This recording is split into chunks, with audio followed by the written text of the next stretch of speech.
Hey everybody, Moss here. Let's talk about healers in Sotha-Sil. So I'm going to go over healers, like the concept in general, like what kind of stats you should be looking at.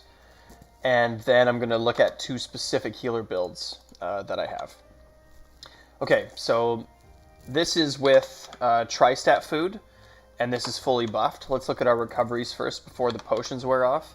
And keep in mind I'm also a warden, so I have extra stamina and extra magicka recovery that aren't going to show up here. But we can see here my maximum, or my magicka recovery is at 1800 fully buffed, and this isn't including Blue Betty. And my stamina is sitting at about 700. Now, one of the biggest differences that you're going to have between magicka healers and magicka DPS, magicka healers are going to have less spell damage and less max magicka, but a lot more magicka recovery. So I'm sitting at 1800, and that doesn't include Blue Betty. It also doesn't include my Yorvel's Guidance Absorb Magicka enchantment on this weapon. And you have to also remember that I have, I'm wearing Seducer, so it reduces the cost of my magic abilities by 8%, and I have a single spell cost reduction enchantment. So it's like 1800 plus Blue Betty plus all this cost reduction plus Absorb Magicka enchantment, plus I also have Meditation, which recovers a lot of magicka stamina and health. So you can see that between all of my different effects, I have a really good base amount of magicka recovery, but then all this extra magicka recovery and spell cost reduction on top. My stamina recovery at 700 is fine. You want to make sure that you have reasonable stamina recovery. If it's sitting like below 500, that's not great. Somewhere, like 700, 800, 600 in that range, that's pretty good. It can't be too low. It just really can't be too low. When we're talking about max stats, so sitting at 25, so I'm going to show everything on my resto bar, because this is the important bar. So if you're sitting less than 25k maximum magicka, that's going to be a little bit of a problem. You want to have at least 25k. Having up to 30k is fine, but if you have more than 30k, then you're probably losing stuff elsewhere. So 25 to 30. Maximum health, you want to sit, like I like to sit a little bit closer to the 25, so like 23, 24, 25 is good. When you start pushing more than 25, you're just losing stats elsewhere that you're going to need. And then maximum stamina, because I'm a raid lead, I like to have a little more maximum stamina, because I'm the first person in. So I want to be able to break free, roll, dodge, and sprint, and have more maneuverability and blocking power. So having less maximum stamina and putting it into maximum magicka is fine, but I would suggest at least having 10k maximum stamina. You got to be able to roll dodge. You got to be able to roll dodge, and block, and break free, all that stuff. This is super important. So like I said, our spell damage is going to be kind of low. So even if I get my major sorcery buff going, it's still sitting at 1600. So the way that healers get, we don't have spell damage, right? Because spell damage is going to increase the effectiveness of your heals. But instead of having spell damage, what we have things that multiply our healing directly. So, right, so here's my powered resto staff, right? Increases healing done by 9%. I'm wearing Earth Gore, which is 2%. I'm also wearing Yorvel's Guidance, which is another 2%. Right, so those buffs together is what is going to really make like our heals hit hard enough, right? So if your spell damage is sitting kind of low, like at 13, 14, 15, 1600 fully buffed, that's not a big deal. However, more is better, right? So like some sets and some setups are going to lead to more than others. If we talk about crit, so being anywhere but 20-25% crit is fine. Physical and spell resistance, so when I'm fully buffed, so that includes this, and that also includes my combat prayer, so I sit at 23k, and I'm a warden, so I also get minor protection as well, with 100% uptime. So sitting at 22, 23 physical spell resistance is fine. Having a little bit more than this is also fine. On my sword and shield bar, let's make sure I'm still fully buffed. On my sword and shield bar, which is where I want higher physical spell resistance, I actually get a little bit higher, like 26, 27. That's because I run defending on this sword. I can never think of what else to run. You could run infused on your weapons, just to have enchantments that hit harder.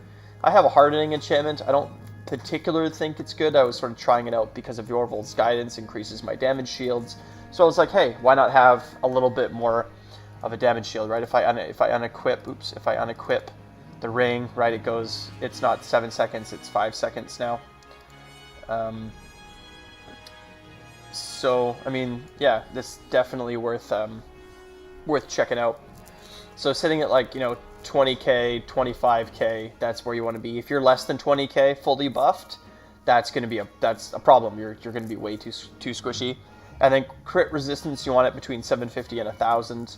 I run usually about 750 because I run infused tri-stat on my large pieces for extra stats. I'm a sucker for extra stats, but everything else that I have is impen. So I have 4. Oh, this should be impen. This isn't impen, but it really should be. So having 4 impen and then 3 infused is good. Having all impen is good, but if your crit resistance is not high enough, you're just you run the risk of being burst down and killed. Okay, so these are like general stats. Let's talk about this build specifically. So this build specifically is meant for large group play or even small group play. So I have my buffs, which give me my major sorcery, major prophecy, minor protection, major resolve, major ward, and then whenever I heavy attack, I also regain life, right, from my Lotus Blossom skill. So again, just like a pretty straightforward buff bar. I also run Siege Weapon Shield. If I'm doing small group or if I'm doing Battlegrounds, I will often trade out Siege Weapon Shield for a skill like Purge, which is really good. And then I run Deep Thoughts. Man, this skill, how good is this skill? Being able to sit here and just absorb all the hits as I recover my magicka and my stamina and my health. For this build, I use Tri-Set Food because, like I said, I like to get that stamina recovery up. And then I have Permafrost. Permafrost is just such a good ultimate, being able to run into a group, right, and freeze anyone that stays in here for 3 seconds. It's very, very strong. And then on my resto bar, I got Healing Springs. Love that Healing Springs with that spell cost reduction. I can spam this forever. I can also spam this from a considerably far way away. If you're up on a keep, right, you can spam your Healing Springs down on the ground. It's great. Combat Prayer again, right, all those buffs, and especially because I'm wearing Yorvold's Guidance, being able to cast Combat Prayer and keep those buffs up. I got my little shields here, right, whenever I'm being pressured at range from Sorks or from Nightblades with the bow, I can just pop these up. I got my Major Expedition from an extra stamina recovery from my wings, and then I got Time Freeze. How great is this skill? And then when I block, I got my damage shields on both bars, which is great because I'm wearing Yorvold's. They're a little bit tougher. It's perfect. It's wonderful. And I'm also using tri-stat potions, trying to get recovery of everything up. So with this build, like I said, it's Yorvold's Guidance, Seducers, and Earthgore. It's pretty great. It's a really good all-around build. It has very little offensive capabilities. And to be honest, there's not really any skills that I think that you could trade out except for Siege Shield. It's incredibly good at standing at the front door. It's incredibly survivable. If you wanted to run different sets, you could run, all those you could swap out Yorvold's Guidance for any of those healer sets like Transmutation, Worm Cult, Sanctuary, Spell Power Cure. All of those sets are good. It's really up to you. I would still strongly recommend going with Earthgore, but if you don't like Earthgore, you can go Bloodspawn is fine and good. Bogdan's is also okay, not as good as Earthgore. Even something like Troll King would be like weaker, but still fine. Yeah, it's all good. So next, let's look at a specific build for a Templar. So this is the Templar healer. This character is AD, so I have her built for Battlegrounds and for like really fast combat kind of oriented play. So to look at the stats real quick, So my maximum health is a little bit too high. I would take about 2 or 3k out of this, and I would put it into maximum magicka. The reason is just because she's also doubles as a PvE trials healer, so this is, you know, like a compromise. But I would go with significantly higher maximum magicka for this character. Magicka recovery, so we're wearing Kagranak's Hope, Earthgore, and Transmutation, a pretty traditional kind of setup. So my magicka recovery is a little bit low.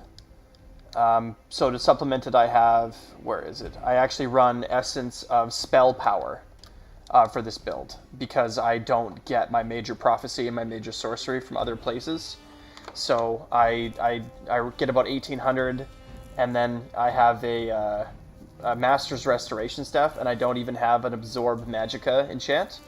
So this character of mine is you know, made to really kind of fight and not be like so much of a traditional healer, like a little bit more towards like a battle mage, right?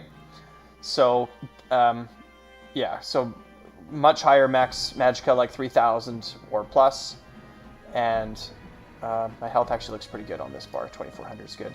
I'm sitting at 1400 or 14,000 thing maximum stamina just before. My stamina recovery is lower than my other build, but my spell damage is quite a bit higher. So it's sitting at about 200 higher. So I'm going to be able to actually attack. My crit sitting at 23% is fine. My crit resistance is really terrible and low because I just have some of these are not traded properly. Like I have reinforced divines, right? And then my big pieces are infused. This should be close to 1,000 crit resistance, 750 to 1,000. I still have my powered Kags, sword, infused shield, and then infused with weakening. Yeah, I think even these should be, this should be Crusher, really. Reduce their physical and spell resistance, and this should be weakening. It should be kind of like a PvE tank. I rarely play this character. So, I mean, that's kind of why some of her stuff is like kind of thrown together and not optimized. But yeah, I would definitely run Crusher and Weakening, and I would run Infuse or Impan on all these pieces here for sure, and a couple K less max health. But physical and spell resistance is going to be solid. So if we get fully buffed up on the resto bar, we're sitting at 28 and 25. And on the other bar, we're sitting at 30. This is the sorting board. So, I mean, physical and spell resistance is going to be nice and high. In addition, we also run this Empowering Sweep for like a defensive ulti on the sorting board bar, just because it gives us 15% damage reduction when we use it, and it only costs 70 to ultimate, and if we hit, like, you know, 3 other people, then it's another 12%, right? So if we really get in trouble, we can just hit Empowering Sweep, and all of a sudden our damage reduction goes through the roof. And then we also have 30k physical spell resistance, right? So it just, like, all of a sudden, if we get jumped on by a group of people, or if it's really chaotic, hitting Empowering Sweep is like, well, I'm not going to die. I'm not going to die. Okay, so to go over my skills, I got sort of 2 kind of ideas on the bar. One is like a traditional healer, and then the other one is like a battle tank. So I run Power of the Light. Now, I have this conversation with people all the time about whether to run Purifying Light or Power of the Light.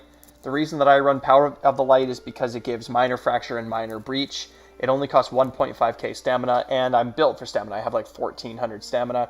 So I don't spam this skill, but I do use it strategically. Again, this is sort of like for small group play, so there's only 4 or 5 enemies. So I hit somebody with Power of the Light. It gives them that Minor Fracture and Minor Breach. Then I hit them with an Aurora Javelin, stun them, try to close the gap, and hit them with Puncturing Sweeps. I can spam this forever. And it's AoE, and it heals me. So it's great, right? And then I will finish them off with Radiant Oppression. So this is like, Power of the Light, stun, spammable, execute, and then I have Breath of Life. If I need to put my shield up, I can cast my Breath of Life to make sure that I, am burst healing myself and my allies, and then I have Empowering Sweep. So it's kind of like a defensive bar and an attack bar at the same time. And it's a lot of fun. If I wanted to make this healer more of a traditional healer, I'd probably have some Psijic skills from the Psijic skill line instead of, you know, Power of the Light and these attack spells. Yeah, I mean, you just go for more of a traditional healer build. And then on the resto bar, you know, Healing Springs, Combat Prayer, Mutagen, Ritual of Retribution, and Channeled Focus. So more of a traditional healer setup. And when I'm standing in this circle, right, the physical and spell resistance bonus that I get is quite large. So it's pretty great. I mean, this is a great, super fun build, and then I also have the Resto Alt on this bar. But the thing that's really great about this build that I really like is that you only need Kagranak's Hope on one bar. So I just have it on my Sword and Board bar. You don't need it on both. So it gives you this sort of choice, like you can sort of play around with having another set of weapons. So if you wanted to have, you know, like the Master's Resto, the Maelstrom Resto, the Asylum Resto, those are all really good restos in PvP. And then you could do swap out Kagranak's Hope, like have a Kagranak's Hope Restoration Staff. So for your Sword and Board, you could have like the Asylum Sword and Board or the Black Rose Prison Sword and Board. Those are really the two that you would go with. But I mean, it's great, right? Like, I love being able to use these special weapons. Magicka Recovery enchants. Mostly, you know, I have my normal infused tri-stat enchantments where I can. Yeah, but this build is a lot of fun. It's also fun being able to actually kill people, like going into a BG or even being out in Cyrodiil, out in Sotha-Sil, and seeing enemies and being able to tag them and kill them, right? Like, you're not just standing back waiting for your team to take damage so you can heal them. You're actually being proactive and jumping into a fight and helping to kill players, right? If your team's winning, you might as well help them win even more and not just kind of stand back and cast Healing Springs and Combat Prayer. So I mean, when I go into a fight, you know, I'll pop my Mutagen a couple times, hit my team with a Combat Prayer, buff myself, and all of a sudden I'm in there fighting, right? I'm in there getting some stuff done. Transmutation's proccing, right? Everyone's getting their nice heal over times, and it's great. It's a great time. So I hope that this stuff was kind of, you know, useful. I hope that you found it somewhat, you know, useful. Anyway, I hope to see you guys out in Cyrodiil.